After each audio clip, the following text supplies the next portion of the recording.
நல்ல கூட்டணி வெற்றி பெறும் என்று தேமுதிக தலைவர் விஜயகாந்த் நம்பிக்கை தெரிவித்துள்ளார்.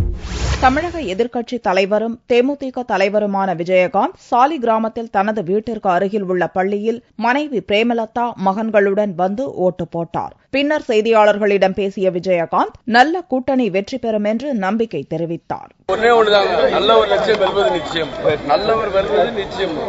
முன்னதாக தென்சென்னை வேட்பாளர் இலகணேசன் மாம்பலம் பகுதியில் தனது வாக்கை பதிவு செய்தார். அதைத் தொடர்ந்து தென்சென்னை தொகுதிக்குட்பட்ட ஓட்டுப்பதிவு மையங்களை அவர் பார்வையிட்டுச் சென்றார். பாரதிய ஜனதா தேசிய செயலாளர் தமிழிசை சவுந்தரராஜன் சாலிகிராமத்தில் ஓட்டளித்தார். தேசிய ஜனநாயக கூட்டணியின் வெற்றி வாய்ப்பு மிக பிரகாசமாக இருக்கிறது. இதுவரைக்கும் ஏமாற்றத்தையே சந்தித்து வந்த தமிழக வாக்காளர்கள், தமிழக மக்கள் ஒரு மாற்றத்தை சந்திக்கப் போகிறார்கள்.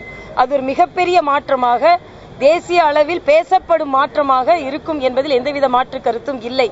காங்கிரஸ் முன்னாள் தலைவரும் மத்திய அமைச்சருமான ஜி.கே. வாசன் ஆழ்வார்பேட்டையில் தனது வீட்டிற்கு அருகில் உள்ள பள்ளியில் ஓட்டளித்தார். காங்கிரஸ் தலைவர் ஞானதேசிகனும் வியாழனன்று காலையிலேயே ஓட்டளித்தார்.